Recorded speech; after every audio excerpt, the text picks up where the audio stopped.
Madam, stop being dramatic because you weren't given water. I'm sure you aren't sick. Diabetic black woman denied water mid-flight, and until a call to airline CEO grounds the flight in a way that proves sometimes the grandmother racist's target has a son powerful enough to stop an entire aircraft and destroy careers with consequences that reach from 30,000 feet to unemployment lines.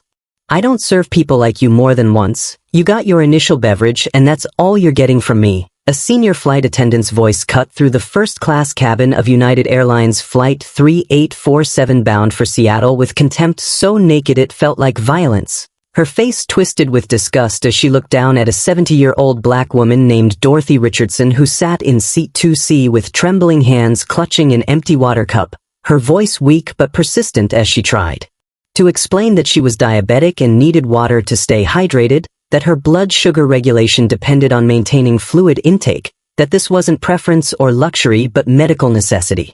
You people always want something extra, always demanding special treatment like the world owes you, the flight attendant whose name tag read Sandra Mitchell continued, her words dripping with decades of unchallenged prejudice. I already gave you water once and you drank it, that means you're done, you don't get to keep asking for more like you're somebody important. The words hit Dorothy like physical blows, each syllable landing in her chest where her heart was already working too hard because dehydration was setting in, because her 70-year-old body with its diabetes and high blood pressure and arthritis couldn't regulate itself the way younger bodies could, because she'd been on this flight for 3 hours and had only received that one small cup of water during initial beverage service while watching Sandra serve other first-class passengers. Multiple drinks with warmth and attentiveness that evaporated completely when addressing the only black woman in the cabin. Dorothy felt tears burning behind her eyes but blinked them back because crying would make her look weak, would give Sandra satisfaction, would confirm whatever stereotypes about emotional black women this flight attendant carried in her hateful heart. And Dorothy had lived 70 years learning to swallow indignity with the same dignity racists tried to strip from her.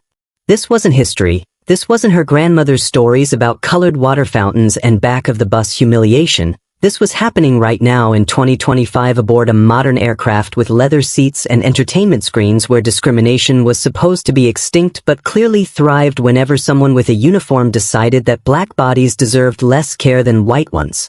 And if you think racism died somewhere between the civil rights movement and today, if you believe we've evolved past the days when black people could be denied basic necessities based on skin color alone, then you need to understand that hatred didn't disappear, it just learned to hide behind customer service policies and professional tones while inflicting the same dehumanizing cruelty it always has, maybe worse now because it happens while everyone pretends we're post-racial, while people film on their phones but don't intervene because surely this can't be what it looks like. Surely a flight attendant wouldn't deny a diabetic elderly woman water. Surely there must be some explanation that doesn't require them to acknowledge they're witnessing discrimination.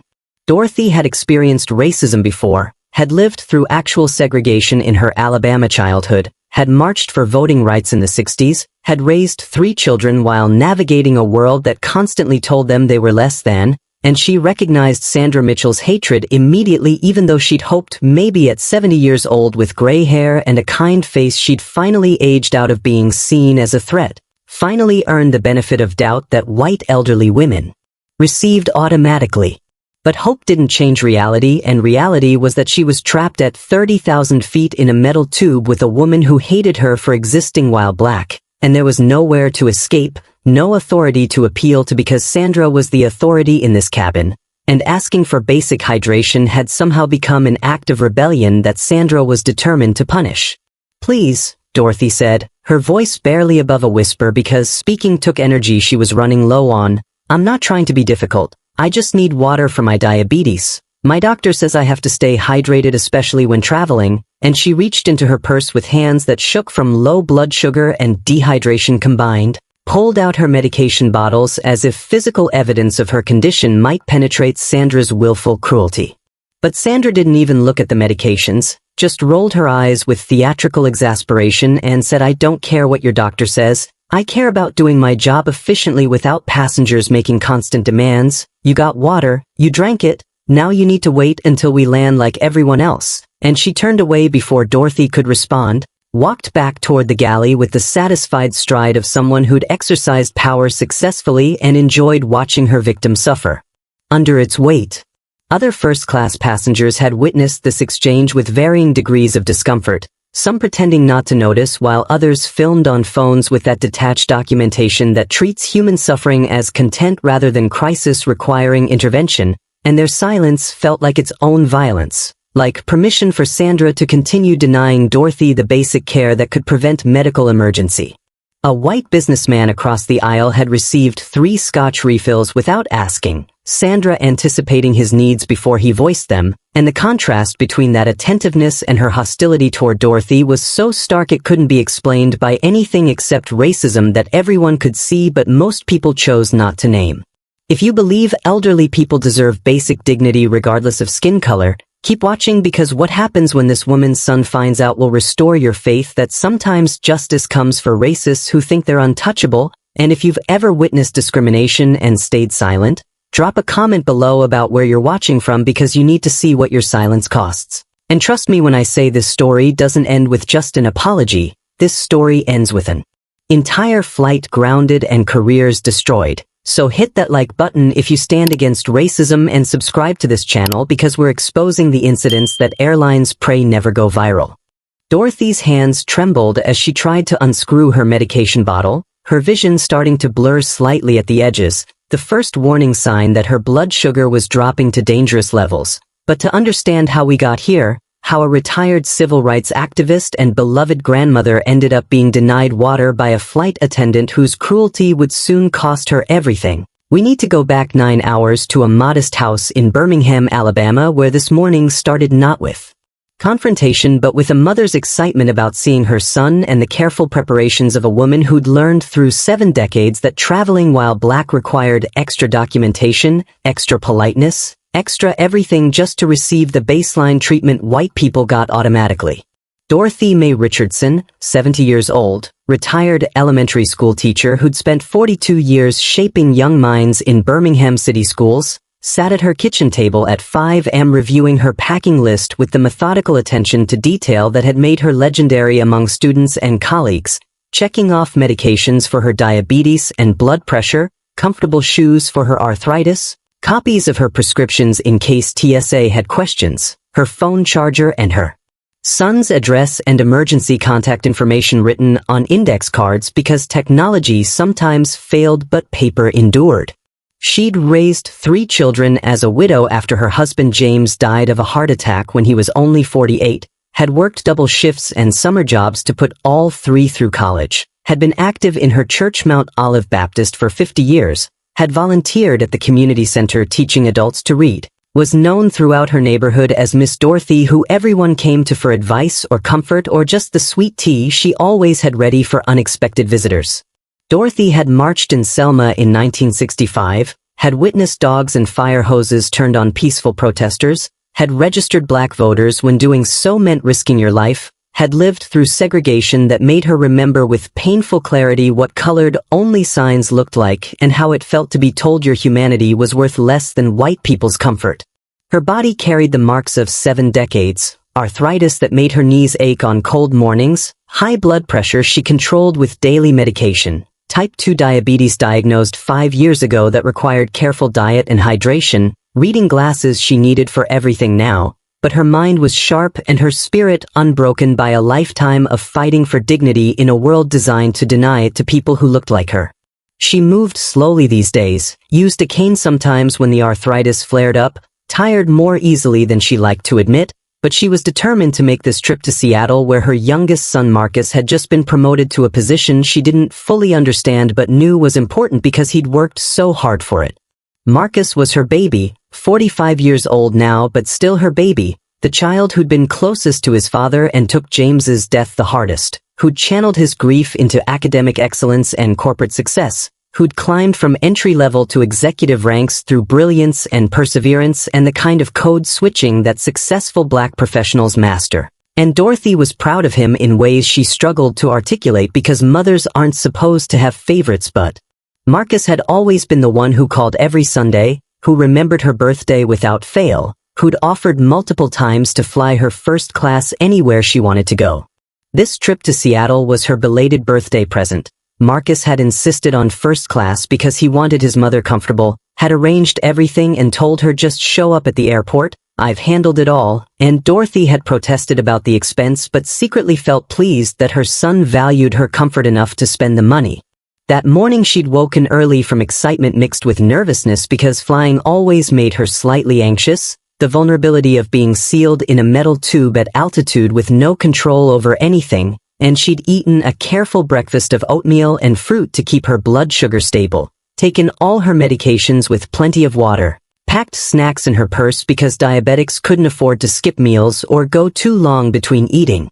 Her neighbor Mrs. Jenkins had driven her to Birmingham Shuttlesworth International Airport, the two elderly women chatting about Dorothy's trip and Mrs. Jenkins making her promise to call when she landed safely, and Dorothy had checked in at the United counter where a young agent had processed her ticket efficiently, upgrading her to first class with a smile and saying your son must love you very much. These are premium seats.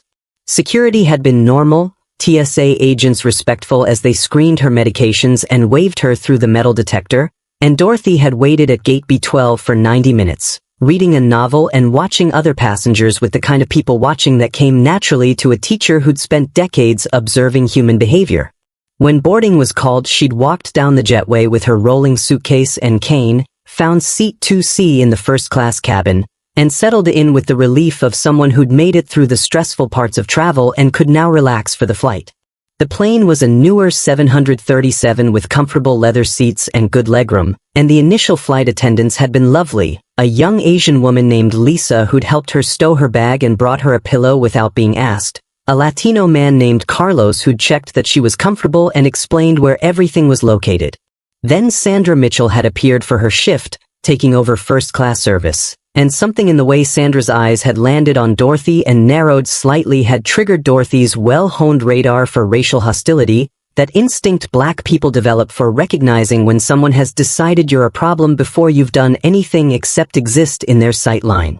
Sandra was white, probably in her late 50s, with blonde hair pulled back severely and a face that might have been attractive if it wasn't set in permanent disapproval. And when she'd done initial beverage service, she'd been warm and chatty with the white passengers, asking about their trips and making recommendations, but when she reached Dorothy her entire demeanor shifted, her voice going flat and cold as she asked what do you want without the courtesy she'd extended to everyone else. Just water please, Dorothy had said with a polite smile she'd perfected over decades of de-escalating white people's discomfort with black presence, and Sandra had brought her a small cup of water with ice, setting it down with more force than necessary so some sloshed onto the tray table, and Dorothy had thanked her anyway because that's what her generation did, thanked people for the bare minimum because anything more felt like inviting confrontation. 3 hours into the flight Dorothy had finished that small cup of water and needed more, her mouth dry and her head starting to ache with the beginnings of dehydration. 3 hours into the flight Dorothy's small cup of water was long empty, the ice melted into nothing, and she could feel dehydration setting in with the particular awareness that comes from living with diabetes for 5 years and learning to recognize her body's signals before they became emergencies. The dry mouth and slight headache and fatigue that meant she needed fluids now before her blood sugar destabilized and created complications her 70-year-old body couldn't handle as well as younger people could. She pressed the call button above her seat, the chimes sounding clearly through the first-class cabin, and waited for assistance that should have come immediately because that's what the call button was for, that's what first-class service supposedly guaranteed, but minutes passed and no one appeared despite Sandra Mitchell being clearly visible in the galley chatting with another flight attendant, both of them laughing about something while Dorothy sat waiting with increasing desperation. "Excuse me," Dorothy called out when Sandra finally walked past her row heading toward the cockpit, her voice as polite as she could make it despite the fear building in her chest. "Could I please have some water when you get a chance? I'm starting to feel dehydrated and I need to stay hydrated because of my diabetes." Sandra glanced at her with an expression that mixed annoyance and something darker, and she said without breaking stride, "I'm busy with other duties right now, you'll have to wait," and she continued past leaving Dorothy sitting there with her request unanswered, her medical need dismissed as if it was an inconvenience rather than the legitimate concern of a passenger who'd paid premium prices for premium care that was being deliberately withheld. 10 minutes later, Sandra came through the cabin with a beverage cart, offering refills to other first-class passengers with the warmth she'd shown during initial service, asking the businessman across the aisle if he'd like another scotch before he even finished his first one, bringing the elderly white couple behind Dorothy fresh coffee and cookies they hadn't requested. Her attentiveness to white passengers making the contrast with her treatment of Dorothy impossible to ignore or explain as anything except racial discrimination. Dorothy raised her hand as Sandra approached her row, tried to make eye contact, and said, "Please, I really need water. This is important for my medical condition." But Sandra looked directly at her and said with cold finality, "I already told you I'm busy, you need to stop making demands." And she pushed the cart past, leaving Dorothy trembling with the indignity of being ignored so deliberately, of having her health needs treated as unreasonable demands by someone whose job was literally to provide beverages. The businessman who'd received multiple scotch refills watched this exchange with uncomfortable recognition written across his face, aware he was witnessing something wrong but uncertain how to intervene or if intervention was his place, and he looked away when Dorothy's eyes met his, choosing the comfort of not getting involved over the discomfort of challenging authority on behalf of a stranger. Other passengers throughout first class had noticed the disparity too, the way Sandra served everyone except Dorothy, the way she dismissed multiple requests for water from someone who'd clearly stated it was medically necessary, but their phones stayed in their pockets or bags, their voices stayed silent, and their inaction became its own form of complicity, teaching Dorothy what she'd learned too many times before, that even when discrimination happens in plain sight, most people will choose to preserve their own peace rather than disturb it by demanding justice for someone else. Dorothy tried a different approach, pressing the call button again and waiting for a different flight attendant, hoping maybe someone else would show basic human compassion if not professional courtesy, and a younger woman named Jennifer responded, approaching Dorothy's seat with a smile that suggested she might actually help.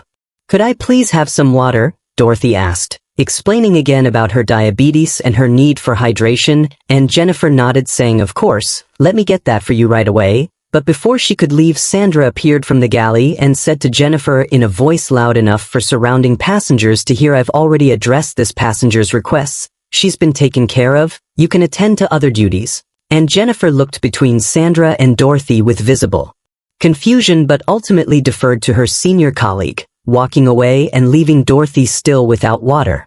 "I haven't been taken care of," Dorothy said, her voice rising slightly with desperation she couldn't contain anymore. "I haven't gotten water since the beginning of the flight. I keep asking and she keeps ignoring me. Please, I'm diabetic and I need water. This isn't about preference, this is about my health." But Sandra's face hardened with the particular rage white people sometimes display when black people dare to contradict them publicly, when they refuse to accept mistreatment quietly, and she leaned down close to Dorothy and said in a harsh whisper, "If you don't stop causing disturbances, I'm going to have to speak with the captain about your behavior. You're disrupting other passengers and making unreasonable demands. Now I suggest you sit quietly for the rest of this flight or there will be consequences." The threat was clear, the inversion of reality complete, transforming Dorothy's legitimate medical need into disruptive behavior, making the victim into the problem while the perpetrator claimed authority, and Dorothy felt tears burning in her eyes because she was 70 years old and had thought maybe by now she'd earned the right to ask for water without being threatened, had thought maybe her gray hair and her polite manner would protect her from the kind of cruelty she'd experienced in her youth, but racism didn't care about her age or her dignity or her decades of service to her community. It just saw black skin and decided that was enough reason to deny basic humanity. Dorothy's head was pounding now, her mouth so dry it hurt to swallow, and she could feel her blood sugar starting to drop in ways that scared her because she'd been hospitalized once before for diabetic complications and knew how quickly things could spiral from uncomfortable to dangerous, how dehydration could trigger a cascade of problems her aging body might not recover from easily. She reached into her purse and found the small pack of crackers she'd brought as an emergency snack, ate a few trying to stabilize her blood sugar at least somewhat, but crackers without water just made her mouth drier, made the dehydration worse, and she knew she was in trouble, knew her body was starting to fail in ways that required intervention she wasn't getting. Sandra walked past her row again, this time carrying bottles of premium water for other passengers who hadn't even asked, and Dorothy watched those bottles being distributed freely to white travelers while she sat denied the same basic necessity, and the cruelty of it, The deliberate nature of this discrimination made her feel a grief that went beyond this moment into all the accumulated grief of 70 years of being treated as less than, of having to fight for dignity that should have been automatic, of watching the world change in so many ways while in others staying exactly the same. Dorothy's vision started to blur at the edges, the cabin lights seeming too bright and then too dim in alternating waves that signaled her blood sugar was dropping to levels that her body couldn't compensate for anymore, and she felt a cold sweat breaking out across her forehead and down her back despite the comfortable temperature in first class. Her hands trembling as she tried to unscrew the cap on her diabetes medication bottle, but her fingers wouldn't cooperate, kept slipping off the childproof cap that suddenly felt like an impossible puzzle her failing cognition couldn't solve. She needed water desperately, needed it to take her medication properly, needed it to help stabilize her blood sugar before she went into diabetic crisis, but asking Sandra again felt dangerous, felt like inviting more humiliation and threats. And Dorothy was caught between the physical need that was becoming urgent and the fear of what would happen if she advocated for herself one more time only to be dismissed or punished again. The elderly white couple sitting behind Dorothy leaned forward, the woman touching Dorothy's shoulder gently and asking in a concerned whisper, "Are you all right, dear? You don't look well. Should we call someone?" And Dorothy tried to answer, but her mouth was so dry the words came out thick and slurred. "I just need water. I'm diabetic. She won't give me water." And the couple exchanged worried glances, the husband saying, "This is ridiculous. We're calling a flight attendant right now. You clearly need help." He pressed his call button, and when Jennifer appeared he said firmly, "This woman needs water immediately. She has diabetes and she's been asking for hours. Someone needs to help her right now." His privilege as a white man giving his words weight that Dorothy's identical pleas hadn't carried, and Jennifer looked genuinely alarmed when she saw Dorothy's pale sweating face, her trembling hands, the obvious signs of medical distress. "Let me get you water right away," Jennifer said, her voice urgent as she moved quickly toward the galley, but Sandra intercepted her before she could reach the water, and Dorothy watched through increasingly blurred vision as the two flight attendants had what appeared to be a heated discussion in hushed tones, Sandra's face angry and defensive while Jennifer gestured back toward Dorothy with clear concern. And then Sandra's seniority apparently won because Jennifer returned empty-handed, her face showing distress as she said to Dorothy, "I'm so sorry. I've been told that you've already received appropriate service and that additional requests are not warranted at this time. Corporate policy apparently," her voice making clear she disagreed but felt powerless to override her superior's decision. "That's not true," the husband from behind said, his voice rising with indignation. "We've been sitting here for 4 hours and we've seen her get water exactly once at the beginning of the flight while everyone else including us has been offered multiple refills. This is discrimination and it's medically dangerous. You need to get your supervisor or the captain because this woman needs help now." Other passengers were paying attention now, the businessman across the aisle setting down his drink and pulling out his phone to film. A young woman too rose up, turning in her seat to see what was happening, the collective awareness spreading through first class that something was seriously wrong, that this wasn't just poor service but something darker and more deliberate. Sandra appeared again, her face flushed with anger at having her authority challenged, and she addressed the couple behind Dorothy rather than Dorothy herself, as if Dorothy had lost the right to be spoken to directly, saying, "I appreciate your concern, but I'm handling this passenger according to airline policy. She's received adequate service and her continued requests are excessive. We have limited resources on aircraft and we have to distribute them fairly to all passengers." The lie was so blatant, so easily disproven by the bottles of water visible in the galley and the multiple refills other passengers had received, that several people actually gasped at the audacity of it, at Sandra's willingness to lie so transparently while a woman sat visibly ill in front of her. "I have diabetes," Dorothy managed to say, her voice weak and slurred now in ways that scared her because she recognized this feeling from the time she'd been hospitalized, the way her body shut down when blood sugar dropped too low combined with dehydration. "I need water, please, I'm going to pass out." And Sandra looked at her with what could only be described as contempt and said, "You're being dramatic. Diabetics are always exaggerating their symptoms to get special treatment. You're fine. Just need to calm down and stop making a scene." The dismissal of Dorothy's medical expertise about her own body, the suggestion that she was lying or exaggerating about a condition she'd lived with for 5 years, felt like the final cruelty in a series of cruelties, and Dorothy felt herself starting to panic because she knew she was in serious trouble and the person who was supposed to help her had decided her suffering was pretense. Sandra walked away, leaving Dorothy slumped in her seat with her head against the window, her breathing shallow and rapid, and the couple behind her said they were going to find the captain themselves. "We're going to report this. We're finally taking action," but it felt too late, felt like intervention that should have happened an hour ago when it might have prevented what was about to happen. Dorothy tried to stay conscious, tried to focus on breathing and staying present, but her body was shutting down from the combination of low blood sugar and severe dehydration, and she felt herself slipping away despite her desperate attempts to hold on, felt the cabin growing distant and dark around her. If you're watching this and you've ever seen someone in medical distress and stayed silent because it wasn't your problem, subscribe to this channel right now and commit to being different, because what happens next when this woman collapses completely will show you what your silence costs. And if you can't hit that subscribe button after watching a diabetic grandmother be denied water until she passes out, then you're part of the reason this keeps happening. The businessman across the aisle was filming now, his phone capturing Dorothy's deteriorating condition, and he said loudly enough for the camera to pick up, "This woman has been denied water for hours despite stating she's diabetic. The flight attendant has repeatedly refused her requests."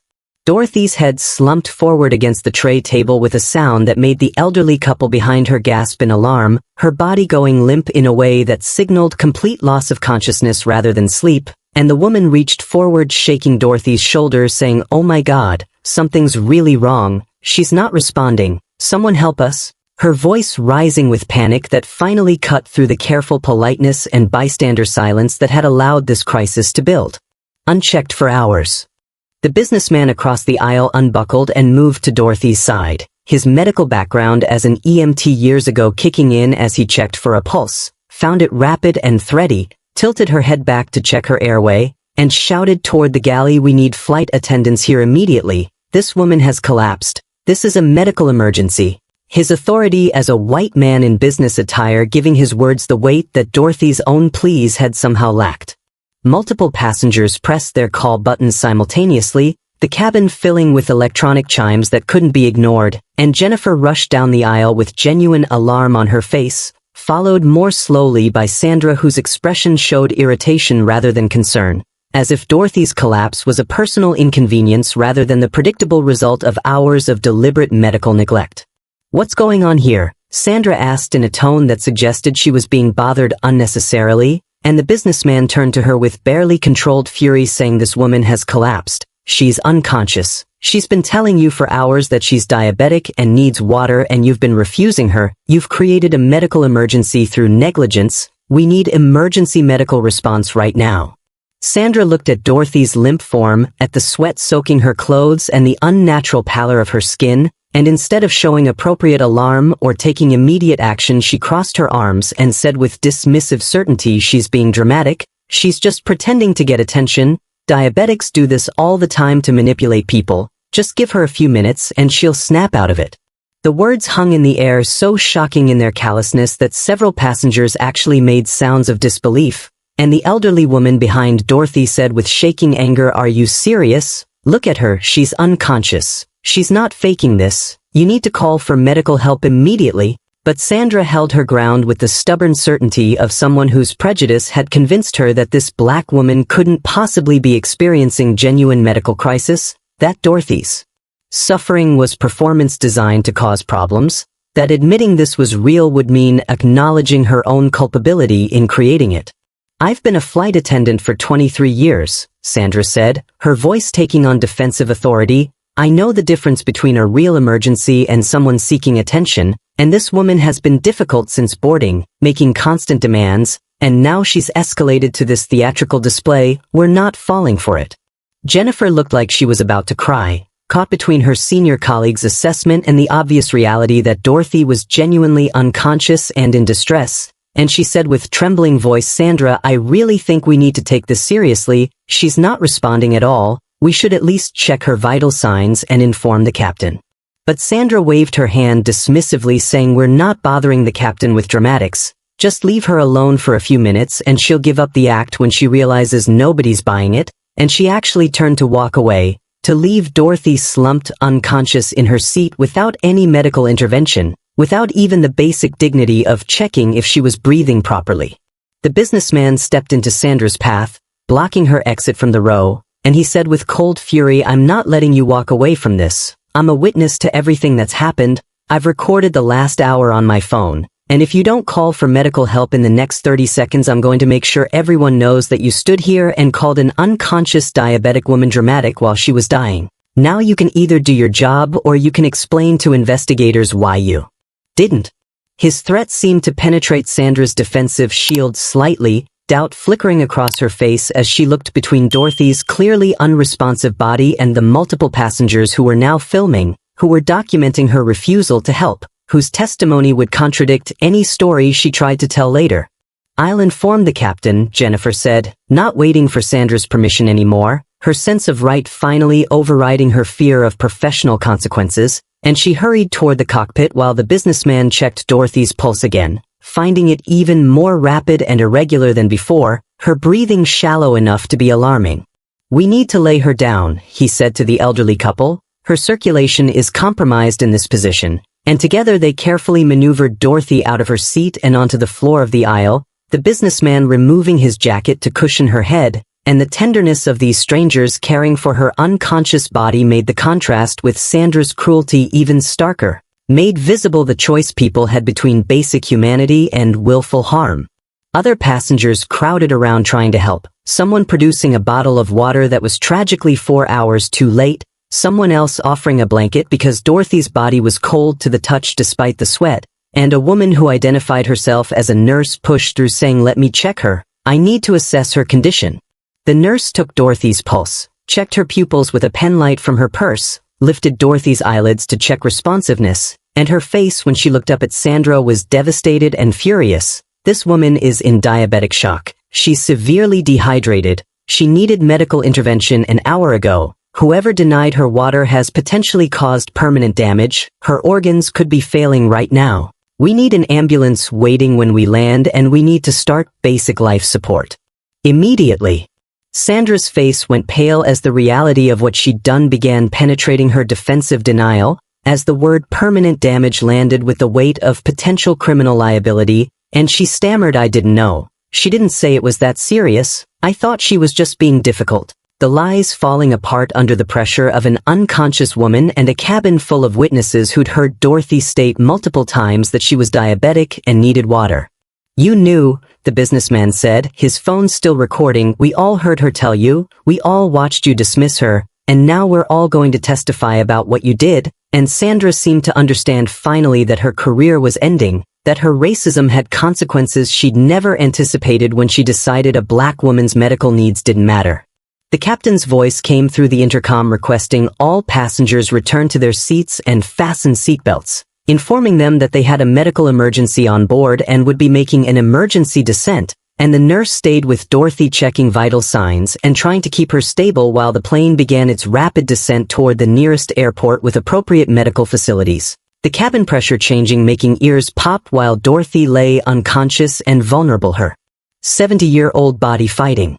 The plane descended rapidly toward Portland International Airport, the captain having declared a medical emergency that gave them priority landing clearance, and in the aisle of first class Dorothy Richardson lay unconscious on the carpeted floor while the nurse, whose name was Patricia, worked frantically to keep her stable with the limited resources available at 30,000 feet, checking her pulse every 30 seconds and finding it increasingly erratic, her breathing shallow enough that Patricia worried about organ failure, about brain damage from prolonged oxygen deprivation, about all the complications that could arise when a 70-year-old diabetic body was denied the basic care it needed to function.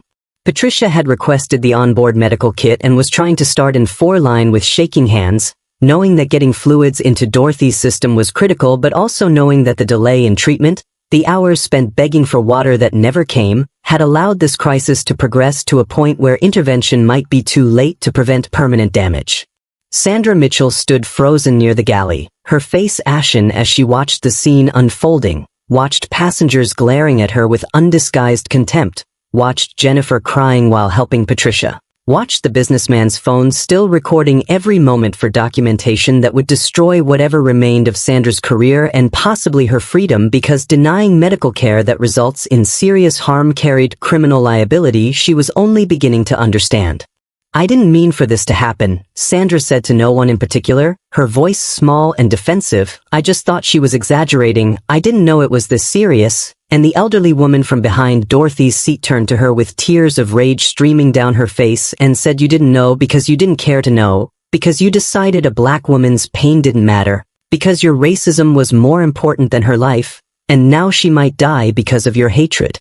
The words "die" hung heavy in the pressurized air, making tangible the possibility that Dorothy might not survive this, that her son would receive a call informing him his mother was gone, that her grandchildren would grow up without her wisdom and love, that the Birmingham community would lose a woman who'd dedicated 70 years to making the world better, all because a flight attendant had decided that denying water to a black woman was an acceptable exercise of power.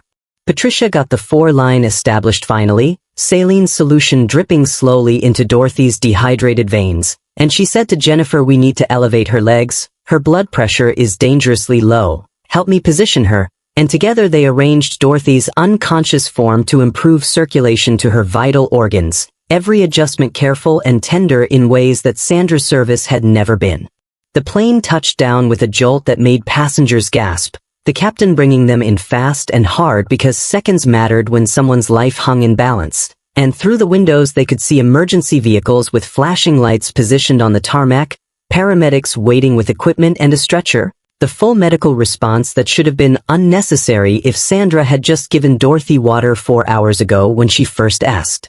The moment the plane stopped moving, the forward door opened and paramedics rushed aboard with practiced efficiency, taking over from Patricia, who briefed them rapidly on Dorothy's condition: 70-year-old diabetic female, severely dehydrated, unconscious for approximately 20 minutes, vitals unstable, denied fluids for 4+ hours despite multiple requests. And the lead paramedic's face tightened with professional anger because preventable medical emergencies were the worst kind, were tragedies that didn't have to happen.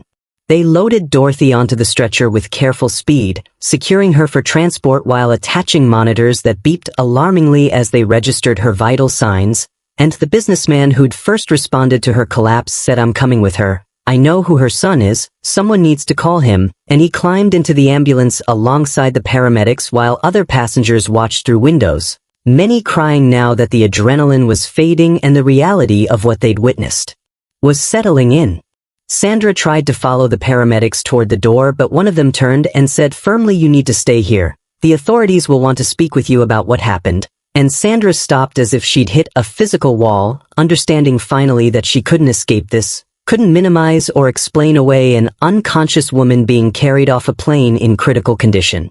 Jennifer approached Sandra with her employee badge in hand, unpinning it from her uniform, and she said through tears, "I can't work with you anymore. I can't be associated with what you did. I tried to help her and you stopped me. You told me to ignore her, and if she dies that's on both of us, but I want everyone to know I tried." And she walked away, leaving Sandra standing alone in the first-class cabin that had become a crime scene that would be investigated and photographed and analyzed as evidence of what happens when racism meets authority and vulnerable people pay the price with their bodies and maybe their lives.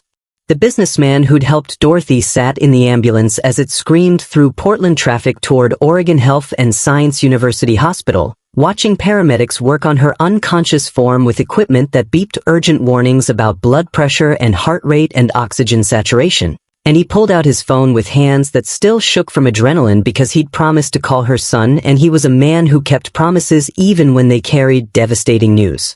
He scrolled through his contacts, searching for a name he hadn't called in years. Robert Chen, who'd been his college roommate and was now a United Airlines executive, someone who could connect him to Dorothy Richardson's family. And when Robert answered with casual friendliness, the businessman, whose name was David Marshall, said in a voice tight with emotion, "Rob, I need you to help me find someone's emergency contact information. I'm in an ambulance with an unconscious woman who collapsed on one of your flights. Her name is Dorothy Richardson and I think she's dying."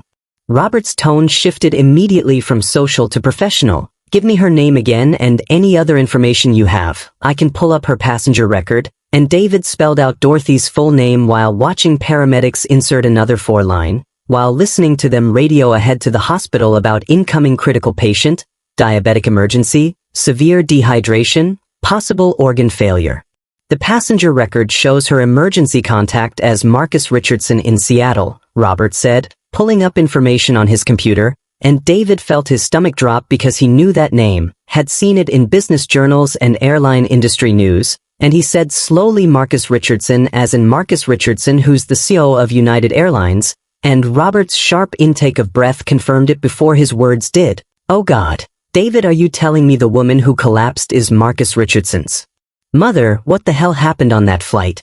David explained everything while the ambulance navigated through traffic, his voice breaking as he recounted Sandra Mitchell's systematic denial of water, Dorothy's repeated pleas about her diabetes, Sandra's dismissal of the medical emergency as dramatics, the hours of suffering that could have been prevented with basic human decency, and Robert listened in growing horror saying, I'm calling Marcus right now. I'm conferencing you in, he needs to hear this directly from a witness. This is he. Paused searching for words adequate to the catastrophe. This is the worst thing that could happen to our airline, but more importantly this is Marcus's mother and he needs to know immediately. David heard the line clicking as Robert placed another call, heard it ring twice before a voice answered saying Marcus Richardson, and Robert said with careful control, Marcus, it's Robert Chin from corporate. I have David Marshall on the line. There's been an incident involving your mother on flight 3847. She's currently in an ambulance in Portland and you need to hear what happened. The silence on Marcus's end lasted 3 seconds that felt eternal, and when he spoke his voice carried the forced calm of someone trying not to fall apart while fear threatened to overwhelm him. What happened to my mother? Is she alive? Tell me everything right now. David took a breath and delivered the worst news a son could hear. Your mother collapsed on the flight after being repeatedly denied water for over 4 hours despite telling the flight attendant multiple times that she's diabetic and needed hydration for medical reasons. The senior flight attendant Sandra Mitchell refused every request and called your mother dramatic when she finally lost consciousness. We're on the way to the hospital now and she's in critical condition. I'm so sorry, Marcus. But you need to get here as soon as possible. Marcus made a sound that might have been a sob or might have been rage condensed into vocalization, and when he spoke again his voice had transformed from son in anguish to CEO in crisis mode, the compartmentalization that successful executives master when personal tragedy strikes during work hours. Give me the hospital name and I'm on the next flight to Portland. Robert the first, want that entire crew suspended immediately. I want security footage from the plane. I want witness statements from every passenger. And I want Sandra Mitchell detained until authorities can question her about criminal negligence. Do you understand me? This is not a request, this is a direct order from the CEO. Robert confirmed he'd handle everything, and Marcus continued, his voice getting harder with each sentence. Ground every United flight currently in the air. I want full fleet inspection of crew conduct. I want every senior flight attendant's record pulled for similar complaints. And I want our general counsel on the phone in 5 minutes because we're looking at criminal liability, and I will personally ensure everyone who contributed to my mother's suffering faces maximum consequences. David heard the ruthless precision in Marcus's voice and understood this was a man who'd built his career on decisive action in crisis, who could separate the grief of a son from the responsibilities of a CEO long enough to mobilize the institutional power necessary to get justice. And he said, Marcus, I recorded most of what happened. I have video evidence of your mother begging for water and Sandra refusing. I have her stating she's diabetic multiple times. I have Sandra calling her dramatic. When she was unconscious, everything is documented. Thank you, Marcus said, his voice breaking slightly on those 2 words. Thank you for helping my mother when the people whose job it was chose not to. Please stay with her until I can get there. Don't let her be alone. And David promised he wouldn't leave Dorothy's side. Would make sure someone who cared was there even if her son couldn't be yet. Marcus was already moving. David could hear it in the background, sounds of rapid footsteps and doors opening, and he said into the phone, Robert, execute everything I just ordered, shut it all down, ground the fleet. I don't care about the financial cost or the passenger inconvenience. My mother almost died because our employee decided her black life didn't matter, and I'm going to make sure the entire aviation industry understands that kind of racism ends careers and potentially lands people in prison. Now I need to call the hospital and get on a plane. The line went dead and David sat in the ambulance with his phone in his hand, understanding he'd just witnessed the activation of corporate power on a scale most people never saw, understanding that Sandra Mitchell's world was about to end not through gradual consequences but through immediate total destruction ordered by the son of the woman she'd nearly killed. The ambulance pulled into the hospital bay, paramedics rushing Dorothy inside while David followed, keeping his promise to Marcus that she wouldn't be alone. And as they transferred her to the emergency room team, he heard one of the paramedics say to the receiving doctor, 70-year-old diabetic, denied water for 4 hours on a flight attendant refused medical accommodation, we're looking at possible criminal case here.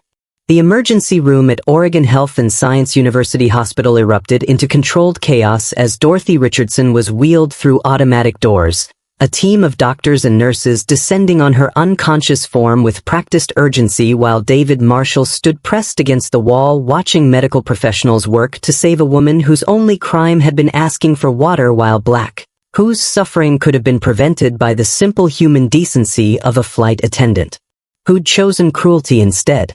The lead physician, Dr. Sarah Kim, assessed Dorothy's condition with rapid efficiency, calling out orders for blood work and imaging and aggressive fluid replacement while checking pupils that didn't respond to light the way they should, checking reflexes that were sluggish, checking all the signs that indicated how close to death this 70-year-old body had come because someone decided her medical needs were less important than their racial prejudices. She's in diabetic hyperosmolar syndrome, Dr. Kim said to her team. Her kidneys are shutting down from dehydration. We need to get her blood sugar regulated and her electrolytes balanced before she strokes out or her heart gives out.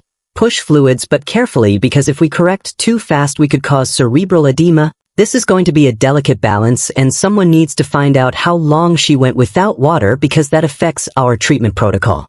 David stepped forward and said, I was on the flight with her. She was denied water for over 4 hours despite multiple requests and despite stating she was diabetic.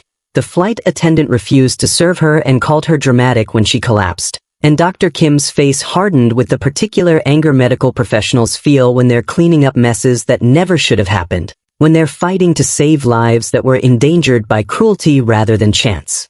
4 hours, Dr. Kim repeated, her voice tight with controlled fury. 4 hours for a 70-year-old diabetic in the low-humidity environment of a pressurized aircraft. That's criminal negligence. That's assault. Whoever did this needs to be in jail. And she turned back to Dorothy's unconscious form with renewed determination, saying, we're going to save you, Mrs. Richardson. We're going to fix what that monster did to you. The nurses worked with swift competence, establishing multiple 4 lines and attaching monitors that displayed Dorothy's vital signs in numbers and graphs that meant little to David but clearly concerned the medical team. Blood pressure dangerously low, heart rate erratic, oxygen saturation suboptimal, kidney function compromised. A cascade of failures that all traced back to Sandra Mitchell's decision that a black woman's thirst didn't matter. David called Marcus Richardson from the hospital corridor, updated him that Dorothy was receiving treatment but remained unconscious, that doctors were cautiously optimistic but couldn't make promises given how severe the dehydration had become, and Marcus's voice when he responded sounded hollowed out by fear. I'm boarding a flight in 10 minutes. I'll be there in 2 hours. Please don't leave her. I can't stand the thought of my mother being alone. And David promised again that he'd stay. That Dorothy would have someone holding vigil even if it was a stranger who'd simply refused to be a bystander when intervention mattered. While Dorothy fought for her life in Portland, Marcus Richardson was making phone calls from his private office at United Airlines headquarters in Chicago, calls that would reverberate through the entire aviation industry before the day ended. His first call to the FAA reporting a potential criminal violation by airline crew. His second call to United's chief operating officer ordering immediate suspension of all crew members on Flight 3847 pending investigation. His third call to the company's general counsel demanding they begin building the criminal case against Sandra Mitchell that would ensure she never worked in aviation again and possibly spent years in federal prison for what she'd done. Ground the fleet, Marcus said to his COO, whose name was Patricia Chen. I want every United flight currently airborne ordered to their destinations, but no new flights taking off until we've verified crew compliance with our anti-discrimination policies and medical accommodation requirements. I don't care what it costs in revenue or passenger satisfaction. My mother almost died because we hired someone who thinks black passengers are disposable, and I will not risk that happening to anyone else. The order to ground United's entire domestic fleet was unprecedented, affecting thousands of flights and hundreds of thousands of passengers, creating chaos at airports across the country as departure boards filled with cancellation notices and customer service desks were overwhelmed with angry travelers demanding explanations. But Marcus was unmoved by the operational nightmare he'd created, because operational nightmares could be fixed with money and apologies, while his mother's life couldn't be bought back if the next few hours went wrong, if her kidneys didn't start functioning again, if her brain had been damaged by oxygen deprivation, if any of the complications Dr. Kim had warned about manifested into permanent harm. The financial cost of grounding the fleet would run into tens of millions of dollars.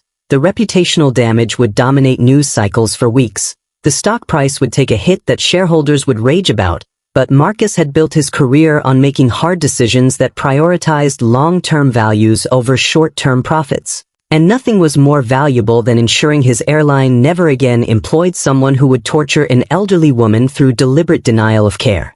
Back in Portland, the hospital waiting room filled with media who'd gotten word that United Airlines CEO's mother was fighting for her life after being denied water by a racist flight attendant. The story spreading across news wires and social media with the viral velocity that comes from narratives combining corporate power, racial injustice, and life or death stakes. And David found himself giving statements to reporters about what he'd witnessed, about Sandra Mitchell's systematic cruelty, about the passengers who'd stayed silent too long, about the moment Dorothy collapsed and Sandra called it dramatics. His testimony, captured on camera and broadcast to millions who watched in horror and recognition because almost everyone had witnessed some version of this discrimination, had been the bystander who stayed quiet, had been complicit through inaction if not through active harm. Dr. Kim emerged from Dorothy's room after 3 hours of intensive treatment, her scrubs showing sweat stains from the physical and emotional labor of stabilizing a patient who'd been so close to death. Dr. Kim's face showed exhaustion mixed with cautious relief as she approached David in the waiting room, where he'd been sitting for 3 hours alongside 2 journalists and a hospital chaplain who'd appeared without being summoned because news of who Dorothy Richardson was, whose mother she was, had spread through the building with the speed that tragedy always traveled in interconnected systems where everyone knew someone affected. "We've stabilized her," Dr. Kim said, her voice careful in the way doctors speak when the news is neither fully good nor fully bad. "We've gotten her blood sugar regulated and her kidneys are producing urine again, which means they haven't failed completely, but she's still unconscious and we won't know the full extent of neurological damage until she wakes up, if she wakes up." And that if landed like a bomb in David's chest because he'd been holding on to hope that Dorothy would be okay, that this story would have a clean ending where the victim recovered fully and only the perpetrator suffered. But medicine didn't work that way, and trauma didn't work that way, and sometimes people survived but were never the same. "How long until we know?" David asked, and Dr. Kim shrugged with the helpless honesty of someone who'd learned that bodies operated on their own timelines. "Could be hours or could be days. The brain is remarkably resilient but also fragile. Prolonged dehydration and hypoglycemia can cause damage that takes time to manifest or heal. We're monitoring her constantly and we've moved her to ICU where she'll get one-on-one nursing care. All we can do now is wait and hope." David thanked her and immediately called Marcus, whose flight was still 30 minutes from landing, delivered the update that felt simultaneously like good news and devastating news. "Your mother is stable but unconscious. Doctors don't know when or if she'll wake up or what condition she'll be in if she does. You need to prepare yourself for the possibility that even if she survives, she might not be the same person she was this morning."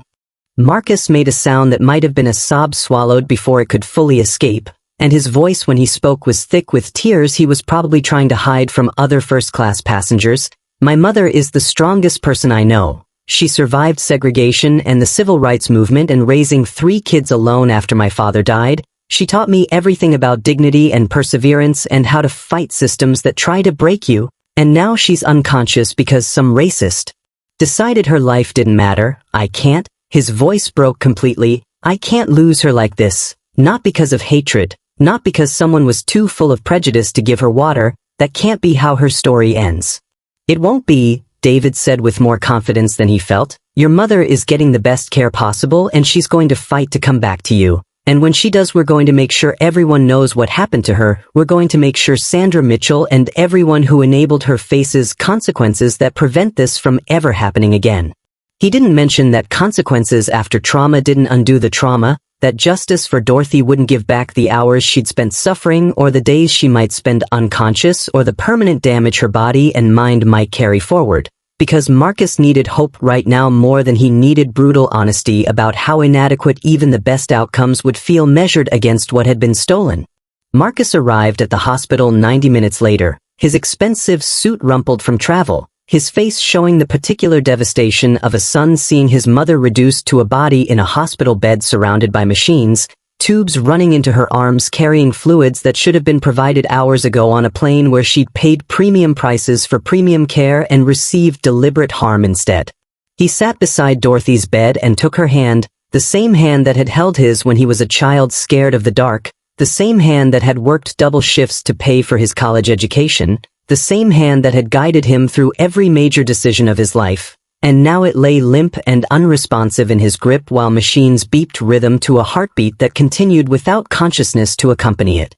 "I'm here, Mom," Marcus whispered, his tears falling onto the white hospital sheets. "I'm so sorry I wasn't there to protect you. I'm so sorry I put you on a plane where someone hurt you. I'm going to fix this. I'm going to make sure the woman who did this never works again. But I need you to wake up. I need you to come back because I can't do this life without you. You're my compass and my strength and I'm not ready to lose you." His words filled the sterile room with love that couldn't penetrate Dorothy's unconscious state, with promises that couldn't undo what had been done, with grief that would stay with him regardless of whether his mother woke up whole or damaged or never woke up at all. Days passed in the liminal space of ICU waiting rooms where time moved differently, where Marcus sat vigil interrupted only by calls with lawyers building the case against Sandra Mitchell, with United executives managing the fallout from the grounded fleet and the viral story, with his siblings who flew in to join the bedside watch, all of them taking turns holding their mother's hand and telling her stories about their lives, about grandchildren she needed to meet, about holidays she needed to attend, trying to call her back from wherever consciousness had retreated to escape the trauma of being denied basic humanity at 30,000 feet.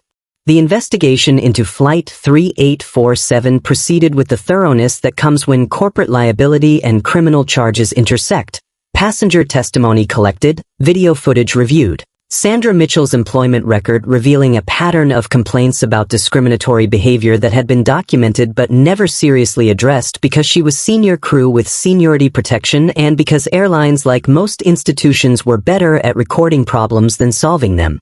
Sandra Mitchell was arrested on day 3 of Dorothy's unconsciousness, charged with criminal negligence and reckless endangerment, her mugshot appearing on news broadcasts alongside footage of Dorothy being carried off the plane unconscious.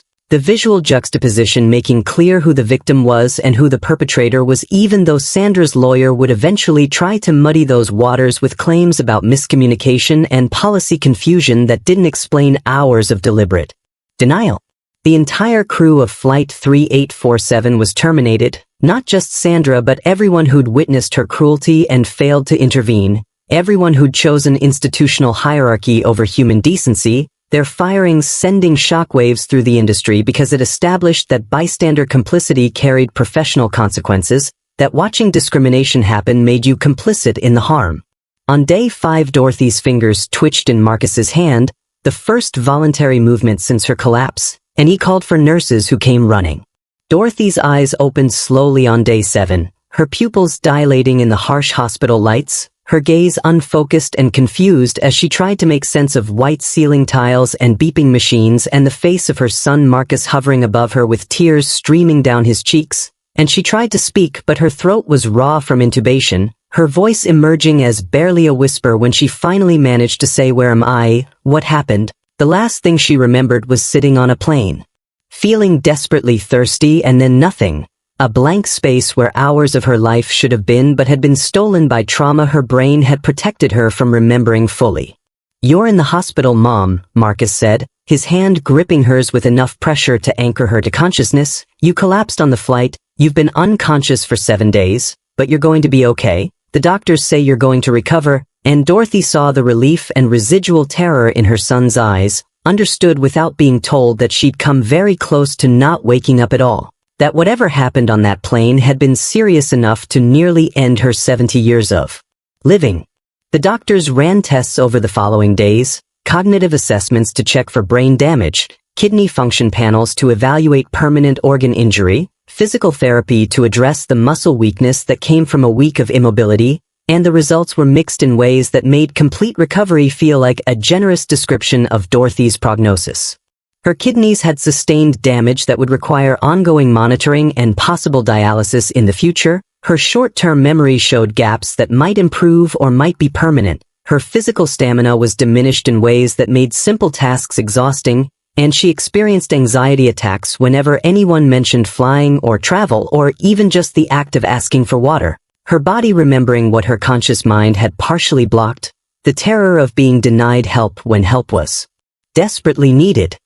Marcus sat with his mother as she processed what had happened, as he explained gently that the flight attendant who'd refused her water had been arrested and was facing criminal charges, that the entire crew had been fired, that United Airlines had grounded their fleet and implemented new policies, that justice was being served in every way the system allowed. But Dorothy just looked at him with sad eyes that had seen too much hatred in 7 decades and said softly, "Justice doesn't give me back my health, doesn't give me back the week I lost, doesn't make me less scared of what happens next time I need help and someone decides I don't deserve it."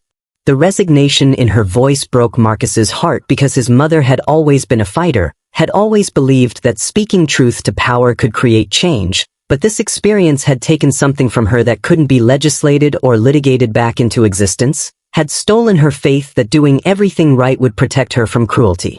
Sandra Mitchell's trial became national news, a case study in how implicit bias escalates into criminal behavior, how racism in service industries can literally kill people, how bystander silence enables harm, and the prosecution presented overwhelming evidence of deliberate denial of care, including David's video footage, testimony from multiple passengers, medical expert analysis of how Sandra's actions directly caused Dorothy's collapse and subsequent organ damage. Sandra's defense attempted to claim she'd misunderstood the severity of Dorothy's condition, that she'd believed Dorothy was exaggerating for attention, but the jury heard Sandra's own words captured on video calling an unconscious woman dramatic, heard her refusal to provide water despite multiple clear requests, heard the racial undertones in her language about "you people" and special treatment, and they deliberated for less than 3 hours before returning guilty verdicts on all charges. Sandra Mitchell was sentenced to 18 months in federal prison and banned permanently from working in any transportation capacity, her life destroyed by the consequences of deciding a black woman's suffering was entertaining rather than urgent. The pilot of Flight 3847 faced disciplinary action for failing to maintain awareness of passenger welfare, suspended without pay for 6 months and required to complete extensive training on recognizing and responding to medical emergencies and discrimination. His career damaged but not ended because, unlike the flight attendants, he'd been isolated in the cockpit and had acted appropriately once informed of the crisis, though the investigation noted he should have created better communication systems with his cabin crew. Jennifer Walsh and other crew members who'd witnessed Sandra's behavior but failed to intervene forcefully enough were terminated and faced industry blacklisting, their careers sacrificed to the precedent United needed to establish that standing by while discrimination happens makes you complicit, that saying "I tried" isn't sufficient when someone's life is at stake and you have the power to do more than try. If this story broke your heart, if it made you think about the times you witnessed someone in distress and didn't act, if you understand now that your silence has consequences people pay with their bodies and their lives, then subscribe to this channel and commit to being the person who speaks up next time, who calls out discrimination when they see it, who believes people when they say they need help, because every single person in that first-class cabin who stayed quiet while Dorothy begged for water shares responsibility for what happened to her. Dorothy returned to Birmingham 3 months after the incident, her body weakened but healing, her spirit scarred but intact, and her church held a prayer service for her recovery that filled Mount Olive Baptist to capacity with people who'd known her for decades, who'd been taught by her or helped by her or loved by her, and they wept together for what had been done to one of their most beloved elders, for the proof that racism could still destroy black bodies in 2025 just as it had in 1965. Just with different methods and better documentation. She couldn't travel anymore, the anxiety too severe to board another plane, and that limitation felt like a theft of freedom she'd earned through 7 decades of dignity and service, the loss of ability to visit her children and grandchildren easily, to see the country she'd fought to make more just, all because Sandra Mitchell had decided her thirst didn't matter. Marcus established the Dorothy Richardson Foundation with $10 million of his own money, funding programs to train airline employees on implicit bias and medical emergency recognition, to provide legal support for passengers who experience discrimination, to document and publicize incidents that airlines tried to bury. His mother's suffering transformed into systemic change that would protect others even though it couldn't protect her retroactively.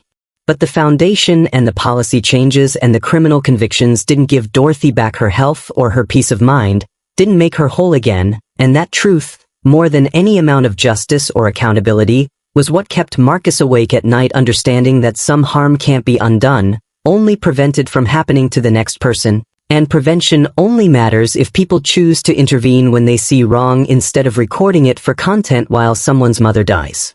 Asking for water no one will bring.